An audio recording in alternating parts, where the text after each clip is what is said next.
Hello everyone. Bharat की मंगल की महादशा शुरू हो गई है। कुछ ज्योतिषियों की कैलकुलेशन से यह अगले साल शुरू होगी, कुछ के हिसाब से हो चुकी है। मेरे हिसाब से यह शुरू हो चुकी है। इसलिए पिछले साल की वर्ल्ड कप की हार के बाद मैंने कहा था कि अब इंडिया का 10 साल का ड्राई स्पेल खत्म होने वाला है। अब हम कम से कम एक वर्ल्ड कप जरूर जीतेंगे और हम 2024 का वर्ल्ड कप जीत गए। यह दशा अगले 7 साल चलेगी, तो अगले 7 सालों में भारत में मंगल से जुड़ी चीजों में बदलाव आएगा। ज्योतिष शास्त्र में मंगल कई चीजों का कारक है, जैसे energy, power, electricity, railway, security, police, army, navy, air force, हथियार, गोला बारूद, युद्ध, आग, गर्मी या गर्मी का मौसम, लाल रंग, खून, जमीन, छोटा भाई, लड़कियों का मेंस्ट्रुएशन, बोन मैरो, हेड, दांत, फिजिकल हेल्थ, जिम, इंजीनियरिंग, गुड़, मूंगफली, नीम, कार्तिकेय, हनुमान जी, नरसिंह भगवान इत्यादि। इनमें से अधिकतर चीज़ों में कुछ न कुछ बदलाव आएंगे जो इन्हें और टेक्निकली या मटीरियलिस्टिकली बेहतरीन बनाएंगे। लेकिन शुरुआत में कुछ डिसअपॉइंटमेंट या फेलियर भी हो सकते हैं।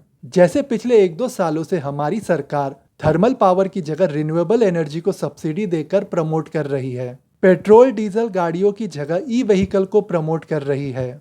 यह सब कुछ पिछले 2 सालों से इसलिए हो रहा है क्योंकि पिछले 2 सालों से नरेंद्र मोदी की कुंडली में मंगल की दशा शुरू हो गई है। लेकिन अब क्योंकि भारत की भी मंगल की दशा शुरू हो गई है, तो शुरुआत में एक टेम्पररी ठहराव आ सकता है, उसके बाद फिर अच्छा हो सकता है। हर घर में इलेक्ट्रिक स्मार्ट मीटर लगाए जा रहे हैं। वंदे भारत ट्रेन के जरिए रेलवेज को मॉडर्नाइज किया जा रहा है। बुलेट ट्रेन भी आने वाली है। मंगल जमीन का कारक है। सरकार 2026 तक जमीन के सारे रिकॉर्ड्स को डिजिटाइज करने की बात सोच रही है। यह बहुत बड़ा लैंड रिफॉर्म साबित हो सकता है। पुलिस, आर्मी, नेवी, एयरफोर्स, हथियार, गोला बारूद के डिपार्टमेंट में भी मैं सरकार की तरफ से कुछ बड़े बदलाव की उम्मीद कर रहा हूं। सरकार डिफेंस बजट बढ़ा ही रही है और डिफेंस सेक्टर में मेक इन इंडिया को प्रमोट कर रही है। इससे भारतीय डिफेंस कंपनियों को बहुत बड़ा फायदा मिलेगा। मंगल खून का भी कारक है, तो हो सकता है ब्लड बैंक या ब्लड डोनेशन के नियमों में बदलाव किए जाए। शरीर में ब्लड क्लॉटिंग रोकने के लिए कोई नई दवा बन जाए, या बोन मैरो, दांत, मेंस्ट्रुएशन से जुड़ी प्रॉब्लम्स के लिए कोई नई दवा बन जाए या नया इलाज आ जाए। इंडिया के हेल्थ सेक्टर में मेजर टेक्नोलॉजिकल इंप्रूवमेंट हो सकता है। कोई बड़ी जानलेवा बीमारी का अच्छा इलाज आ सकता है, जैसे TB, pneumonia, paralysis, hip replacement, coma इत्यादि।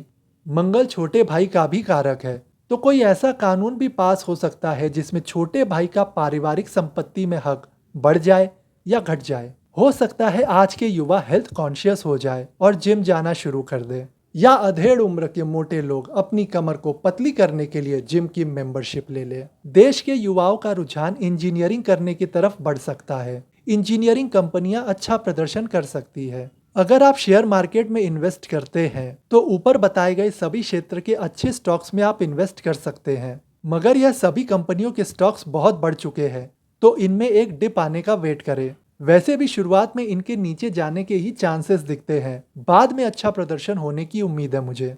अभी हाल फिलहाल में सभी बड़े बड़े ब्रोकरेज ने इन स्टॉक्स को महंगा बताते हुए डाउनग्रेड किया है। ईवी गाड़ियों के सेल्स गिर रहे हैं, तो इन स्टॉक में थोड़ा गिरावट आने के बाद ही लॉन्ग टर्म के लिए इन्वेस्ट करें। और अगर आपने 1-2 साल पहले इन्हें कौड़ियों के भाव में खरीदा है तो बने रहे। इंडिया का अपने पड़ोसी देश जैसे पाकिस्तान और चाइना से पॉलिटिकल एस्केलेशन बढ़ सकता है और वॉर भी हो सकता है। यह मैं पिछले वीडियो में कह चुका हूँ, और इस बार इंडिया किसी को छोड़ेगा नहीं। कश्मीर और पंजाब में काफी खून बह सकता है, काफी लोग मर सकते हैं। कश्मीर में काफी डेवलपमेंट भी हो सकता है, इसलिए आप चाहे तो जम्मू कश्मीर बैंक का शेयर लॉन्ग टर्म इन्वेस्टमेंट के लिए खरीद सकते हैं। चाइना का डाउनफॉल कंटिन्यू रह सकता है, जिससे फॉरेनर्स का सारा पैसा इंडियन शेयर मार्केट में और बढ़ सकता है। अगले 7 सालों में army, navy, air force, war, police, spy agent या मंगल के अन्य कारक तत्व से जुड़ी फिल्में आ सकती है। और अगर वह फिल्में थोड़ी भी अच्छी बनी तो उन सबके सुपरहिट होने के बहुत अच्छे चांसेस हैं।